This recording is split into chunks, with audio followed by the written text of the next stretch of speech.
Silas Malafaia, aqui em Lisboa, com o canal Sérgio Tavares. Diga-me então o que é que aqui aos portugueses, porque é que afirma que no Brasil se vive uma ditadura? Bem, é muito simples de você entender. Quando uma nação criminaliza a opinião, é a maior prova que o Estado democrático de direito está sendo jogado na lata do lixo. O ministro Alexandre de Moraes, da Suprema Corte, que comanda vários inquéritos de maneira personalizada, ele é que comanda, ele instituiu o crime de opinião ao censurar redes sociais, inclusive de deputados que estão protegidos pelo artigo 53 da Constituição sobre a questão de fala e opinião. Então, lamentavelmente, no Brasil, agora as pessoas estão com medo de falar, coisa que há bem pouco tempo ninguém tinha medo de falar. E agora estão com medo. Então, essa é a prova que nós estamos vivendo uma democracia que é uma farsa. Foi instalado o crime de opinião, que é típico de ditadores e comunistas. E o Eduardo Bolsonaro disse-me em Washington que essa é a arma dos fracos e dos cobardes, né? A silenciar o diálogo, não é? Mas com certeza, porque quando você tem medo do opositor, o que é liberdade de expressão? Liberdade de expressão é você falar o que você pensa, por mais esdrúxulo e ridículo que eu ache que é o que você está falando, mas você tem direito de falar. Isso é liberdade de expressão. Então, quando alguém quer controlar o pensamento, e desculpa me dizer que o marxismo cultural, ele trabalha no controle do pensamento. Então, você passa a ser um fora da regra. Você passa a ser um alienado. É o jogo deles. Eles querem controlar o pensamento para todos dizerem uma mesma coisa, o que nós chamamos de politicamente correto. O politicamente correto é aquele que defende drogas, que defende aborto, que defende casamento gay, que vai contra valores e princípios do cristianismo. Então eles querem nos calar, pegando a opinião e colocando numa caixinha. O que a gente tem que aprender é o seguinte: opinião e fala uniformizada é ditadura do falso consenso. Liberdade de expressão é você falar o que você pensa, aquilo que você está na tua mente, no teu coração, mesmo não concordando. E, lamentavelmente, no Brasil, nós estamos vivendo uma exceção de opinião, lamentavelmente.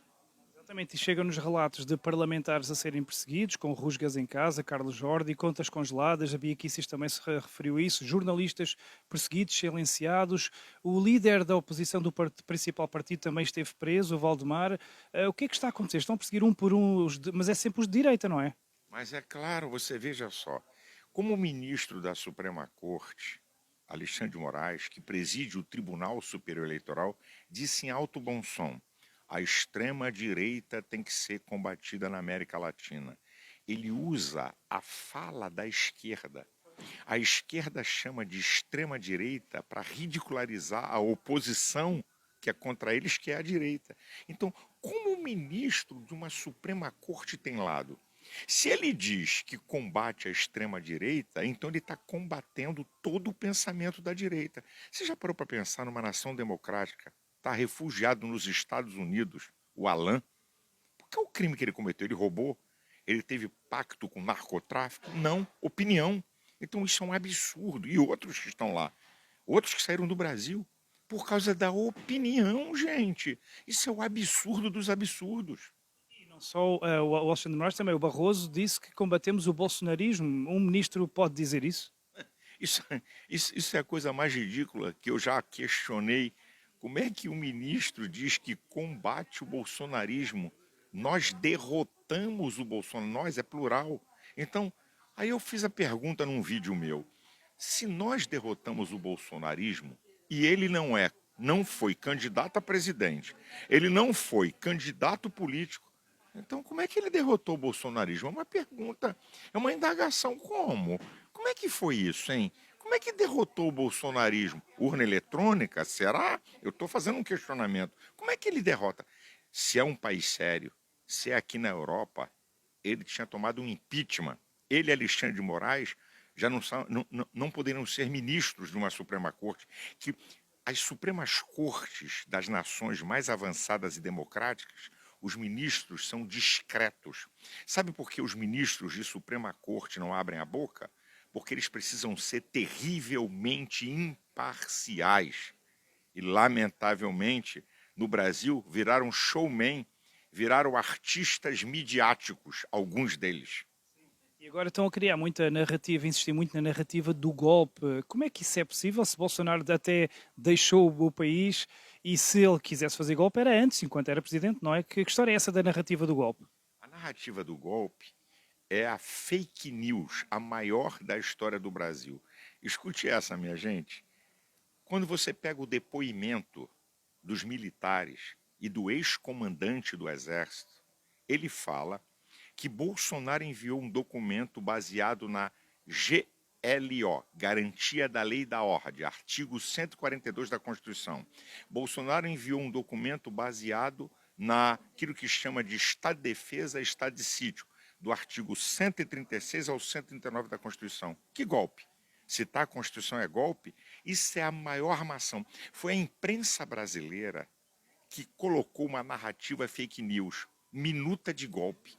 Não foram os militares, nenhum depoimento, ninguém fala isso. Então, querem incriminar Bolsonaro por um documento de consulta baseado na Constituição. É o absurdo dos absurdos. Desculpa a minha expressão, golpe porcaria nenhuma. O que nós tivemos no Brasil foi baderna, que a esquerda brasileira cansou de fazer pior, com gente ferida, policiais feridos e gente em estado grave.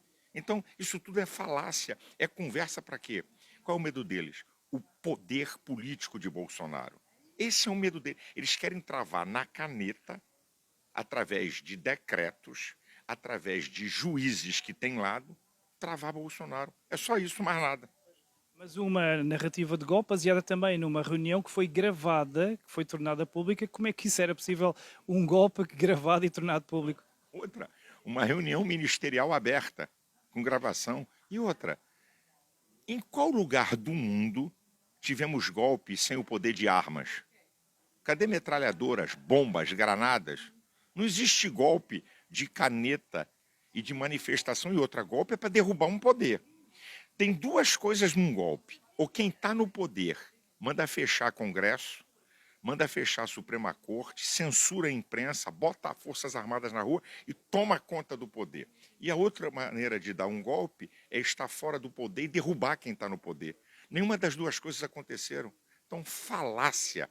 Falácia para enganar o povo com o apoio de uma imprensa corrupta, parcial, bandida e graneira. Com exceções, é claro, mas grande parte da imprensa está envolvida nessa vergonha. E desta perseguição, o grande alvo é o Jair Bolsonaro, tornar-o inelegível, mas eles não querem ficar por aí. O troféu máximo será prendê-lo. Sente que é esse o grande objetivo? Não tenho dúvida, só que o tiro, como a gente diz lá no Brasil, está sendo pela culatra. Estão dando tiro na cabeça, sabe por quê? Porque Bolsonaro se torna o maior cabo eleitoral da história do nosso país. Isso é a primeira coisa. Segundo, se prenderem Bolsonaro, vai virar mártir e herói. E outra, o que pode acontecer na nossa nação? Ninguém sabe. Porque numa nação democrática, o povo é o supremo poder. É o povo, não é Senado, não é Tribunal Superior, não é nada, é o povo. Então, imagina se esse povo brasileiro se revolta com isso. Onde é que nós vamos parar? E vimos também no 25 de fevereiro a força do povo e a força de Bolsonaro. Ninguém conseguiria, somente um homem conseguiria reunir aquela gente toda, não é?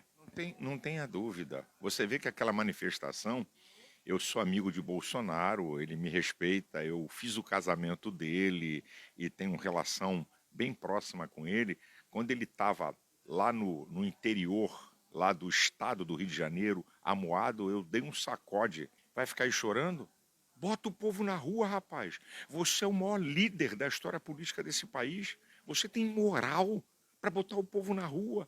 Você vê, aquele evento foi marcado com 14 dias antes, sem a imprensa dar uma nota, só redes sociais, só para ter a ideia da força do povo. Mais de 700 mil pessoas estavam no domingo à tarde na Avenida Paulista. Uma data escolhida a dedo, porque no dia seguinte estava lá o G20 e a imprensa mundial que não podia esconder esse evento. Isso também não foi inocente, com certeza. Não, isso aí, com todo respeito, eu fui bem estratégico. Eu falei, vamos fazer no dia 25, presidente.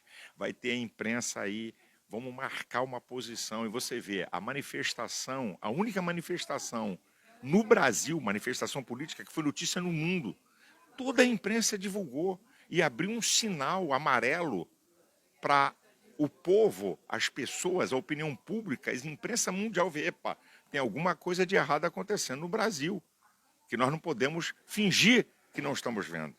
Exatamente. Curiosamente, a imprensa portuguesa escondeu, não passou nenhuma imagem do 25 de Fevereiro, nenhuma, mas tiveram azar que esteve lá um repórter, Sérgio Tavares, que mostrou tudo, ainda por cima em pleno caminhão também ao seu lado. Mas, entretanto, Gilmar Mendes esteve aqui em Portugal, acabou de confirmar que não houve golpe nenhum. Então, que história é esta? Eles dizem que há golpe e o próprio ministro vem dizer que não há golpe? O ministro Gilmar Mendes deu uma palavra aqui para a imprensa, dizendo que considerava aquilo uma baderna. E ele é o decano do Supremo Tribunal Federal. Eu acho que a palavra dele tem muita força, tem muito valor, mas lamentavelmente a imprensa brasileira não divulgou, porque a imprensa brasileira está comprometida com toda essa safadeza capitaneada, comandada por Alexandre de Moraes, o maior fake news da nossa história, um inquérito fake news. Sabe qual foi a questão? Eles transformaram uma manifestação de baderneiros em golpe. Então, como foi transformado em golpe lá no Brasil, quem é o responsável por questões de golpe de Estado é o Supremo Tribunal Federal. Com isso, impediram as pessoas de terem acesso às instâncias para se defender. É a maior vergonha, é uma mancha no judiciário brasileiro. Ou seja, no caso, os portugueses esconderam as manifestações do 25 de Fevereiro e a imprensa brasileira esconde as declarações de Gilmar Mendes. Isto prova aqui qualquer coisa. Para terminar, aqui uma resposta à Lula da Silva, que ontem veio dizer que atacar aqui os evangélicos, aliás, já não é a primeira vez que o faz, e veio dizer que o Deus dos evangélicos não é o mesmo dele. Que resposta lhe quer dar aqui, aproveitando aqui esta entrevista para finalizar? Ele foi dizer na sua reunião ministerial que o Deus dele não é o Deus do Malafaia, isso não é o meu Deus. Ele sabia que de tanta mentira que esse cara fala, é a única coisa verdadeira dos últimos tempos, porque na verdade o Deus dele não é o meu, porque o Deus dele é o Deus da mentira, do engano, e o meu Deus é o Deus da verdade. E sabe o que a Bíblia diz para o cristão? Que o Deus da mentira é o diabo, João 8,44. O Deus da verdade é João 8,32. E conhecereis a verdade vos libertará. Então essa é a única verdade dos últimos tempos que Lula falou. Mas sabe por que ele falou isso? Porque ele está preocupadíssimo, porque os evangélicos no Brasil são mais de 30%. E 80% dos evangélicos são contra ele. E ele está fazendo de tudo para tentar se aproximar. Só que não consegue, nem vai conseguir. Porque aí é minha fé, gente. Luz não se mistura com as trevas que ele representa. Essa é a minha questão final. Então, agora o passo seguinte é as pessoas voltarem às ruas, como aconteceu no 25 de Fevereiro, perderem o medo, porque se há uma ditadura, há que resistir com força. Uma mensagem final, então, para todos. A mensagem é essa. O povo é o supremo poder de uma nação. Ninguém pode resistir ao povo. Vão ter outras manifestações no Brasil, com certeza. E o povo brasileiro é pacífico. Nós não concordamos com baderna, com quebra-quebra. Eu não concordo com isso. Eu concordo de um povo pacificamente se manifestar. E eu tenho certeza que no Brasil, se continuar esse estado de coisas, o povo vai mostrar o seu poder. Deus abençoe você que está aqui acompanhando o meu amigo Sérgio Tavares. Deus abençoe sua vida e sua família. Deus abençoe Portugal. E Deus tenha misericórdia de nós.